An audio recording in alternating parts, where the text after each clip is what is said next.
Yeah, my name is Rudy Sefako Amezado, and I'm right here at Channel 247. You know, it's all about the Father's Day edition. So many things have been said about fatherhood, so many perceptions and all that.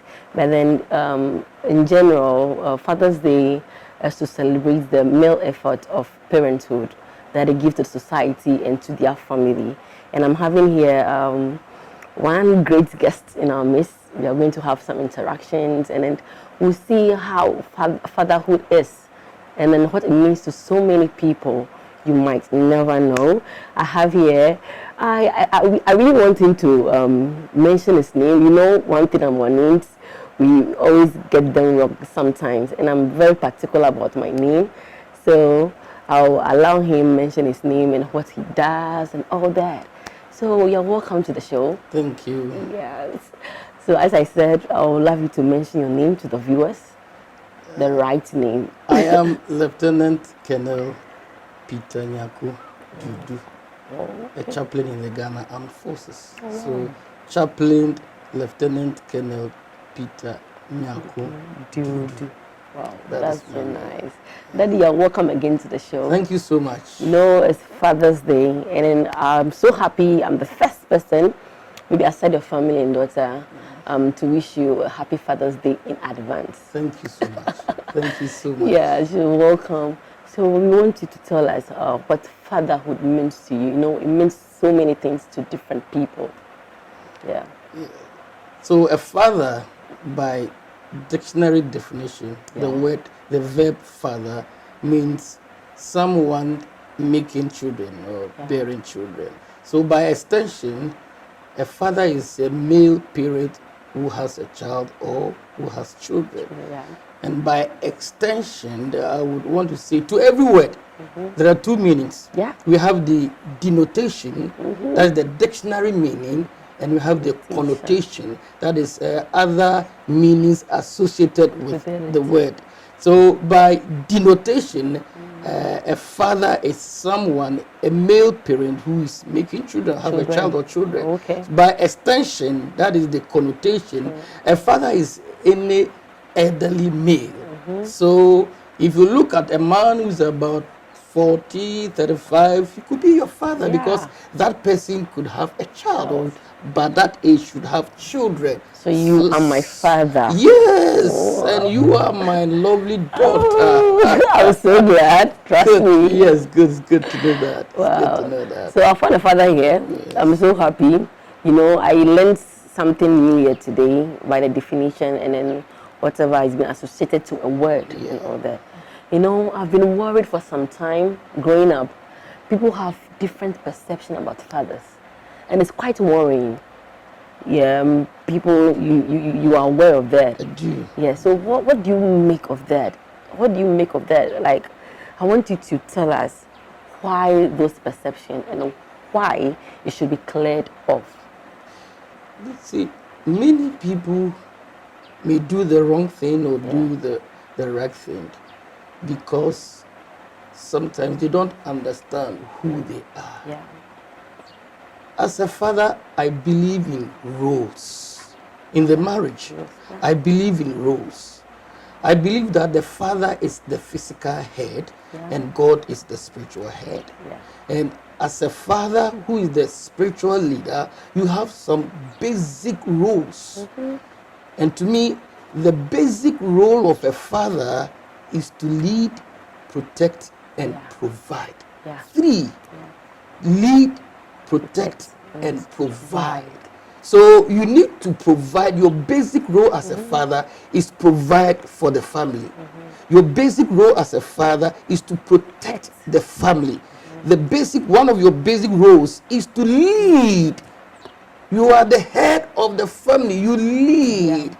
And I do not make fun of these roles. Yeah. I believe in that. In as much as the father has a role, the mother too has a role. Yeah, so when we put each of us, our roles together, that is a family. The children likewise, they also have roles. Exactly. So like my children, I always tell you that your basic role is to love your parents and obey your parents in the Lord. And for my wife, she has to teach, nurture, and comfort. Yeah. Teach. Nurture and comfort. Okay. So sometimes when I'm so stressed, I expect my wife to say, darling, keep it cool. Keep it cool. It will be well. Oh. Then I would have to sit up as a man and lead out. Okay, swaying a bit away from that. Okay. Do you men laugh that you get comfort from your wife? What does it do to the mind, the process, and all that? Wow. Yeah. It is a distressor. Wow. It is not only women who want comfort. Yeah. Sometimes you must Man. pamper us. I know women in general, you always want to be pampered. For that one, it is there. But sometimes to think about us. Yeah. Somebody will say, we have feelings. No, we have it. Yeah, so we do. Sometimes touch us. Yeah. And then resurrect the feelings in us so that we know that we have somebody we can confide in. Sometimes we feel like, okay, the men are strong, they have it all. Is it really necessary to comfort him? He knows it's going to be okay, so I'll be like, darling, everything's going to be okay. We feel like it's just stating some obvious. We feel like it's not necessary. By hearing that from you today, I feel like... As you said, in those days, that was what my wife believed. Wow. She used to tell me, you don't have feelings. Because... And you being a military man? No, like even me being a chaplain sometimes when we attend funeral and people are crying, she'll see me sitting down. I said, darling, so won't you cry? I said, why should I cry? My duty is to motivate, to encourage people. So if I cry, how can I perform my duty? So I tell her, because of my duty, I need to hold myself, be strong. For the people, to preach, to encourage them. How does it feel to see your father break down? One father is supposed to be there for you. Yeah, so for instance, when it is funeral time and the chaplain or the pastor, I'm supposed to preach, then I stood up and see me weeping. Yeah. People can't even control me weeping. They'll say, what is wrong with the man? So sometimes you need to be strong in order to make people strong. So we have it. We are human beings. And as long as we live in this sin-infested world, we are not absolute. Yeah. We have our strength and our weaknesses. It is there. So for the fact that you see the man going at it, sometimes we do this when you get inside, nobody's there. You're weeping. I'm telling you. Wow. We weep to console ourselves. When you see people coming, quickly you wash, wipe the tears and behave as if you are chaplain. Because Jesus wept. Jesus did actually wept. He wept. So who am I to say that I will do what Jesus even couldn't do? Am I above him? No.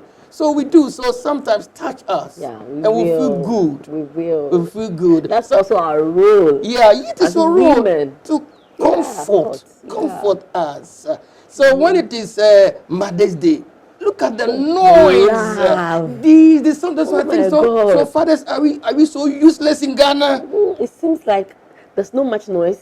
Yeah, they don't make noise. Yeah, we know that we have some irresponsible fathers, but there are many responsible fathers. In as much as we have irresponsible fathers, we have some irresponsible mothers too. Yeah. So on the other hand, I think we should make noise, celebrate fathers, so it encourage other fathers. Exactly. Yeah, I think so. Exactly. Growing up, you as growing up, you have your plans. You saw your father while growing up. You saw other fathers. I know you had a plan. When I grow up, I want to be this in the life of my family, in the life of my children, and all that. So, getting to this stage, have your expectations been met? Like, have you met some? Have you fallen short on some? Or you are living above your expectations? What can I say? I grew up to admire my father. Wow. In the sense that, you see, my father would never spank. He would never pick a cane to chase. My father would not do that. He would just say, he will look at you and will wink at. Then you are lucky. But when he does that, quickly you know that father is not happy with what you did. But for my mother, she will pull the cane and you have it. I think we have the same... you have it from my mother, you have it. But my father will not do that. Sometimes he looks at you and says, stupid. Shame. Just my father saying shame, indeed you become ashamed. So you want to correct things. You don't want to get that shame from Yes, daddy. no, you don't want to hear that word from your father. My dad was that quiet type, like a melancholy or a phlegmatic. But my mother was that straight, well disciplined. Don't go here, don't do this. That was my mother. But it blends. It blends. So as I was growing up, I was looking at my father and I admired him so much. So I said to myself, when I get married, either the same level with my father or I'll go above it. In those days, we were about 6 and it wasn't easy for my dad and my mom. So I decided that when I get married, I will not have as many children as my father had. Yeah, so when I got married at age 27, Wow. Yes, age 27, I was married. As a man. Yes, a man. I'm married to my lovely wife. And I told my wife we will have just a child so that I would, by the grace of God, I can take good care of. And indeed, I'll be a father. But when we had our firstborn, my wife said, no, the firstborn, the only child, should have a playmate. So we should go in for a second one. So we had a second child. So I have, my firstborn is a female and the second one is a male. Oh, you had the balance. The balance is by the grace of God. Lucky. And my first child is 25 years. Oh, wow. 25 years. And the second one is 23 years. Oh, wow. Just so I have been a father for the past 25 years. Wow, wow. So mentioning that being a father for 25 years, we want you to share some little journey about fatherhood, the journey about your fatherhood, how things went, how sad, sweet, everything went. We want to just you see, normally when you begin to have children, your wife, her attention, sometimes the love is divided and we become jealous. If you want to be with your wife, the child crying, your wife had to attend to. Is it really real? Like you get jealous? I've been hearing that, but because the things that I have to myself, now we are sharing. Sometimes it's not good, but it's natural, so you just have to keep quiet. But your children. Oh, my children. You see, I tell my children, you see, you are byproduct of we making love. When I met my wife, none of my children was there. It was we were enjoying and we had them. So, well, we appreciate. But for me, as a married man, I place my wife above my children. Wow. Wow. And they know, they all know. They have to understand that. Yes, my wife is above my children. But sometimes, my children will go into some kind of dialogue. They tell me that, Dad, in the presence of my wife, Dad, Mom is not your blood related. We are your blood. Family, Then I said, oh, but let me tell you, I met her. And through our enjoyment, we had you. So you can't tell me that because my wife is not blood related, I should place you above my wife. No, I won't. It was not easy. When we would give birth, sometimes they fall sick. Sometimes money is not there. Sometimes we think they are going to die. No, the mental agony. Sometimes you'll be at work, they call you, your daughter is sick, you have to go for her in the school. So many of these things. Now I'm praying to God that I could, by the grace of God, train these children to be of importance to the society. Because you could have as many children you want to have. But the most important thing is to train them, nurture them, bring them up, that in future they will become useful to the society and to themselves. Because the Bible says that he who fails to nurture, train his household, the unbeliever is more important than, you see. So many people will not go to heaven because they have refused to take good care of their children. It is not just getting married and bringing forth, but you need to bring forth as many as you can, nurture them. looking at your resources and other things. So for me, I decided with my wife, we have 2 children, and by the grace of God, they have never been in want. Wow. And I'm so careful about my daughter. Wow. Yeah, the girl child. I'm so careful about her. Because if I'm not careful, the men of today, they are dangerous, some of them, and they are diabolic. They will woo my daughter, my precious. They will woo him, and see, when they fall in love like that also, it's difficult. Everything changes. Oh, yeah. They will tell Daddy, you don't understand. Me, I don't understand. Fine, I don't understand because I am not in her position to understand her fully. But to some extent, I understand. Yeah, because you've been there. I've been there. You are a man. Yes. Yeah. So I always tell her, keep cool, take your time. The right, Mr. Right, all up here. Yeah. Okay, so drifting away a bit. Go ahead. About your female child. How do you know, aside her knowing, how do you know this is the right man for her as a father? How do you see things? We don't know how our parents measure that. Some men come in our life and then right away know, okay, this is not good for my child. Okay, right away, this is good for my child. How do you do that? I have told my daughter that whenever you are ready, you find any man, she must inform her mother. In fact, actually, I don't know, but my daughter is too close to me. Okay. So sometimes in those days when I even travel, the moment I travel, she falls sick. Oh. So at one point in time, I told my wife that when she falls sick, take my coat, put it on her, she'll be okay. And when she did that, she was okay. Wow. My daughter is fan of me. The connection. The connection. Yeah. And I told her that, number one.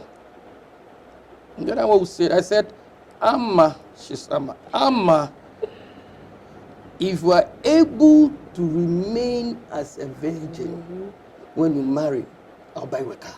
Oh. That was the promise I gave to her. I will buy you a car. And those days, the car was worth about 25,000. Yeah.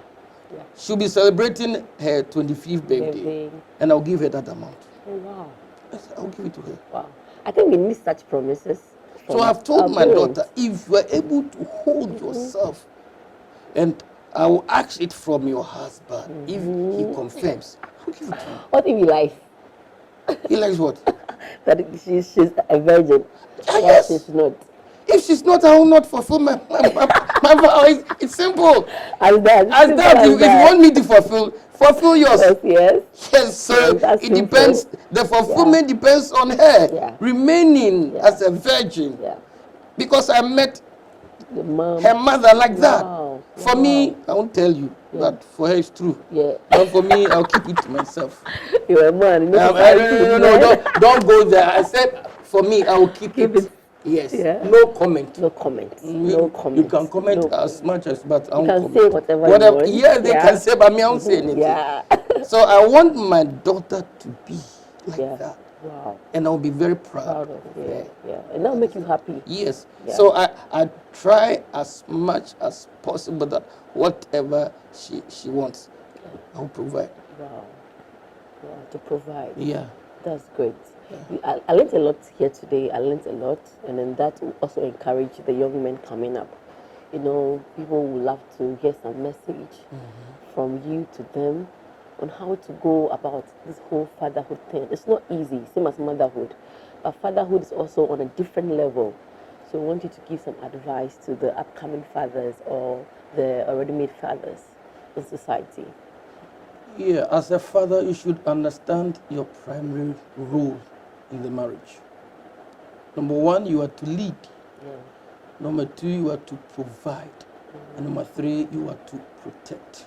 Yeah. You lead decisions, you take well-informed decisions that will benefit the family, not you. Yeah. Whatever decision you take, you should remember, is it good for my wife and my children? Yeah. Not for you as the father. Then you need to protect your family. You have to defend. Why do you insult your wife? Why do you beat your wife? For what reason? I don't understand.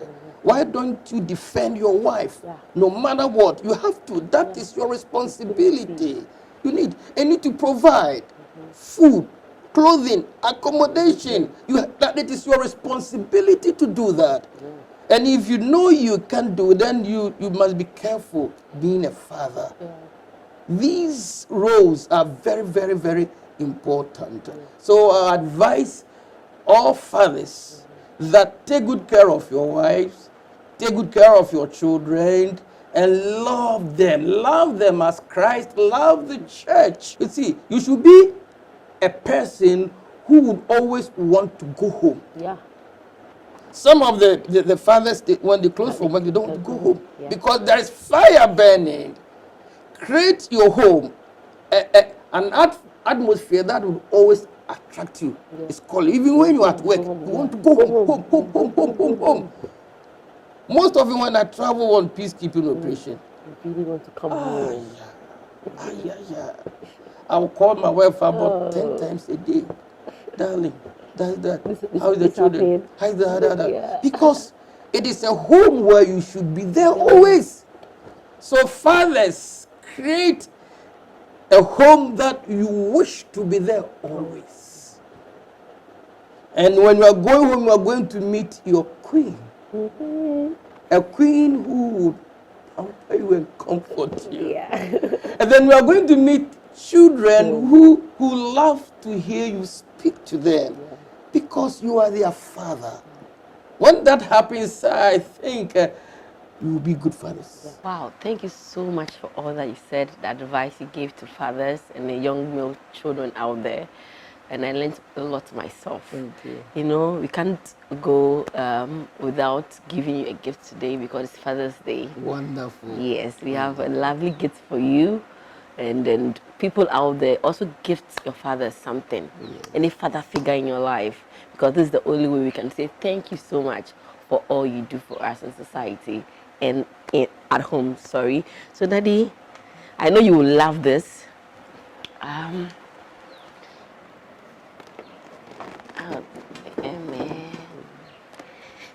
Okay.